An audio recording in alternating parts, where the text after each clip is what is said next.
welcome back to Pay for Play number 2 for today. And all of you who watch this should know this already, but for those of you who don't watch this channel that much, and maybe this is your first or second time here, this is how you get a Pay for Play or a suggested song that you want me to listen to and react to. It can be anything. It can be any genre. It could even be a video to something, as long as it's not like 20 hours. Because you'll be paying a lot more than $5 if it's going to be more than 20 hours. So we are going to get back to another request, and this is going to be the second time on this channel that we are listening to Polyphia. So I told you in the last Polyphia reaction video that I did that I have Yaz featuring somebody, don't know who it is, on my playlist at the gym, and I think GOAT is really, really good. I thought it was really well done. Specifically, the bass breakdown I think is really cool, and of course, I gave praise to the drummer. I think he's the most impressive one of the group so far to me. One of the concerns I have about Polyphia is that every song is going to sound pretty similar, and I would say that's true, although I would say the Yaz sounds distinctly different from GOAT, so that's a good thing. So even within the genre of what they do, and that everything's pretty much that harmonic stuff, you're gonna at least have some different melodies and rhythms going on there. And I've liked the first two, so let's get to this next one and see if I like this one as well. This one's called Look But Don't Touch, featuring Lewis Grant.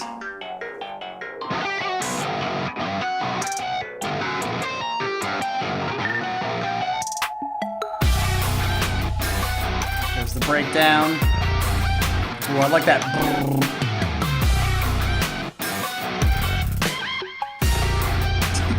It's kind of funny, actually.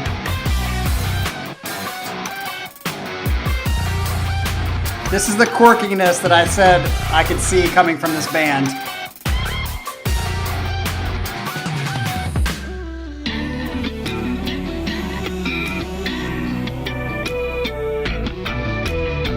It's almost like treble bass.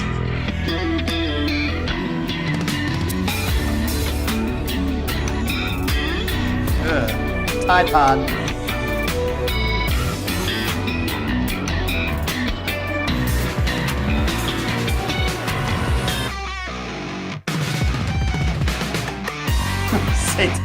Satanic stuff. It is pretty funny.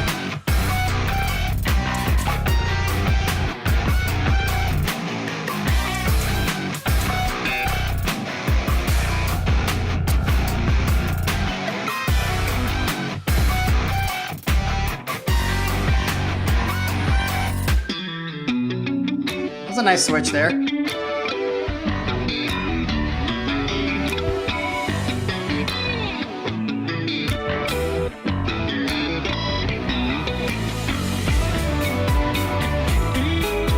That was a weird switch.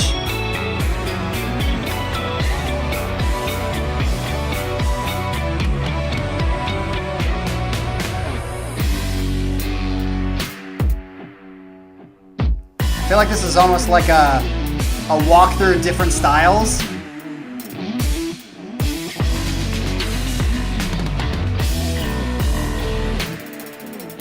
Oh, nice. That was almost a Danny Carey, like starting fast and then doing slower.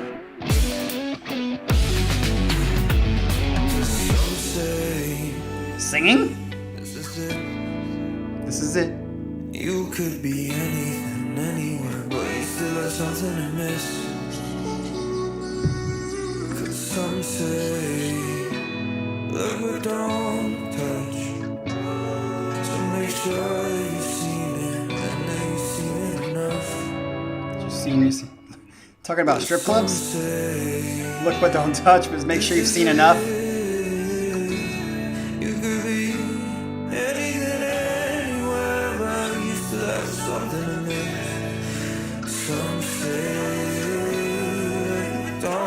I'm pretty sure this song's only purpose is to like take a shit on all the popular con stuff.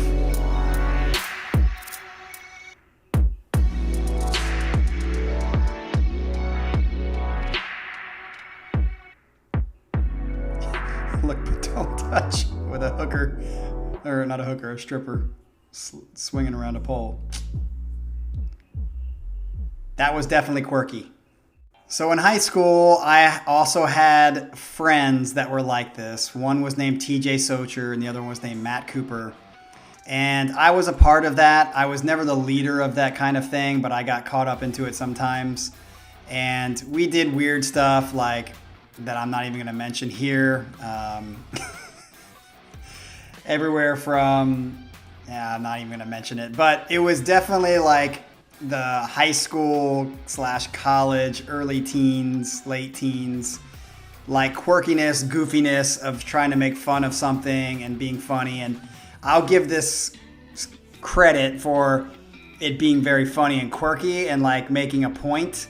But I would definitely say musically, it was the least appealing that I've heard from them so far. It didn't seem like it was trying to accomplish anything other than taking the shit on somebody.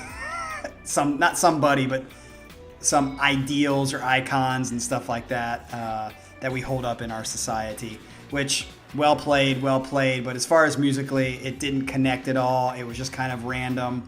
But again, that was the point. Even if it's a one-off thing and that's all they're trying to do is a one-off kind of,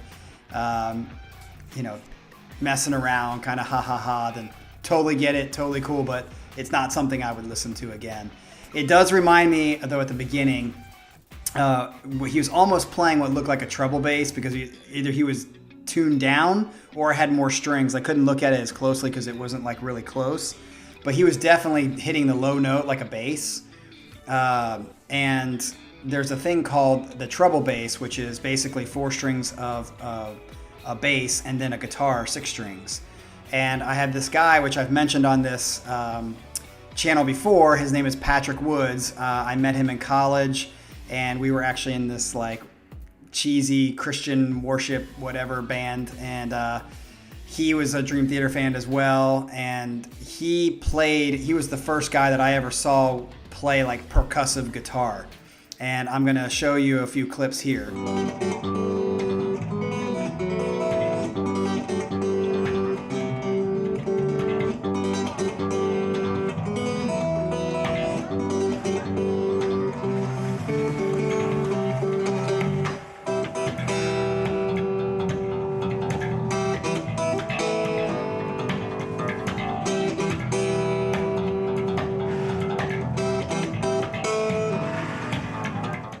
Sweet.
So as you can see there, Patrick, I mean, this was back in, probably would have been 1999, 97, 98, 99, when he was doing this. So this was well before it got really popular, because I would say in the last maybe decade, this percussive stuff has gotten pretty popular.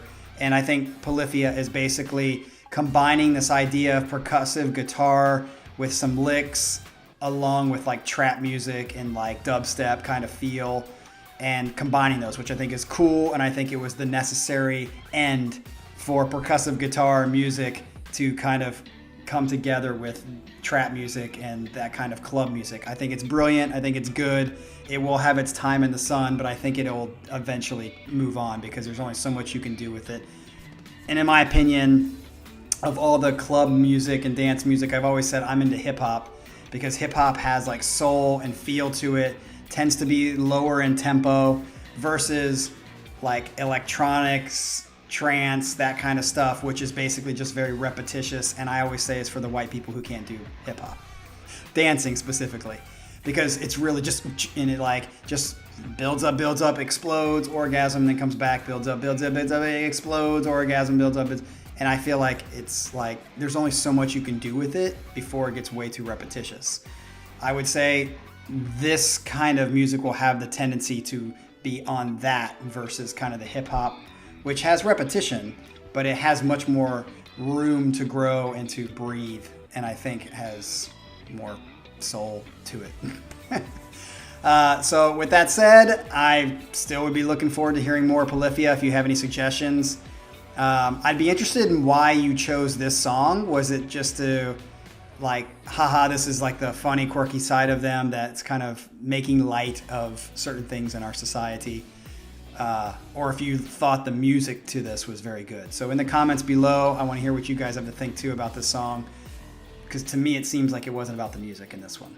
Yes? No? All right, as always, like and subscribe. We'll see you on the next Pay for Play tomorrow.